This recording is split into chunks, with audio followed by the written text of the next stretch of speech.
കേരളത്തിന് സമ്പൂർണ്ണ നിരാശ സമ്മാനിച്ച് ധനമന്ത്രി നിർമ്മല സീതാരാമൻ പ്രഖ്യാപിച്ച കേന്ദ്ര ബജറ്റ്. കേരളം ഏറെ പ്രതീക്ഷ വെച്ച് പുലർത്തിയ എയിംസ്, അതിവേഗ റെയിൽപാത എന്നിവയിൽ ഒരു പ്രഖ്യാപനവും ഉണ്ടായില്ല. വിഴിഞ്ഞമടക്കമുള്ള പദ്ധതികൾക്ക് പ്രത്യേക പാക്കേജ് അനുവദിക്കാതെ കേരളത്തെ പൂർണ്ണമായും തഴയുകയായിരുന്നു ഈ ബജറ്റിൽ.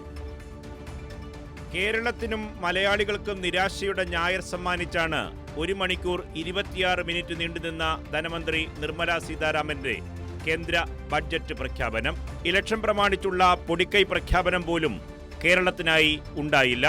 സർവത്ര അവഗണന. കേരളം ഏറെ പ്രതീക്ഷ വച്ചു പുലർത്തിയ എയിംസ്, അതിവേഗ റെയിൽപാത എന്നിവയിൽ ഒരു പ്രഖ്യാപനവും ഉണ്ടായില്ല.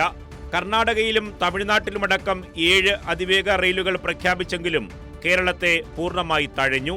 വിഴിഞ്ഞം പദ്ധതിയെയും തീർത്തും അവഗണിച്ചു. കേരളം ആവശ്യപ്പെട്ട പ്രത്യേക പാക്കേജും അനുവദിച്ചില്ല. തൊഴിലുറപ്പ് പദ്ധതിയിൽ കേന്ദ്രവിഹിതം 75% കേരളത്തിന്റെ ആവശ്യവും അംഗീകരിച്ചില്ല.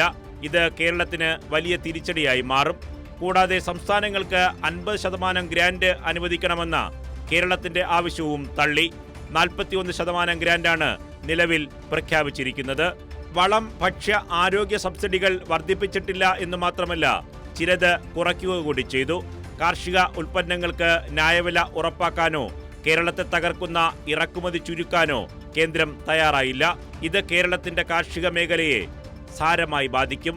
കേരളത്തിന്റെ ടൂറിസം, വിദ്യാഭ്യാസ, വ്യവസായ മേഖലകളെയൊക്കെ അവഗണിച്ചു. FACT, കൊച്ചിൻ റിഫൈനറി തുടങ്ങിയ കേന്ദ്ര പൊതുമേഖലാ സ്ഥാപനങ്ങളിലടക്കം അർഹമായ തുക നീക്കിവച്ചില്ല. പരമ്പരാഗത ചെറുകിട വ്യവസായ മേഖലകൾ മുതൽ IT സ്റ്റാർട്ടപ്പ് സംരംഭങ്ങളെ വരെ പൂർണ്ണമായി അവഗണിച്ചു. ധാതുമണൽ സംസ്കരണ സംവിധാനം സംസ്ഥാന തലത്തിൽ അനുവദിക്കണമെന്നായിരുന്നു കേരളത്തിന്റെ ആവശ്യം. ഇതും പരിഗണിച്ചില്ല. പ്രവാസി പുനരധിവാസ ക്ഷേമകാര്യങ്ങൾക്ക് പദ്ധതിയില്ല. ഇതും കേരളത്തിന് വലിയ തിരിച്ചടിയാണ്. വന്യജീവി മനുഷ്യ സംഘർഷത്തിലും ദുരന്ത നിവാരണത്തിലും കേരളത്തിന്റെ ആവശ്യങ്ങളും പരിഗണിച്ചില്ല. കൈരളി ന്യൂസ്, തിരുവനന്തപുരം.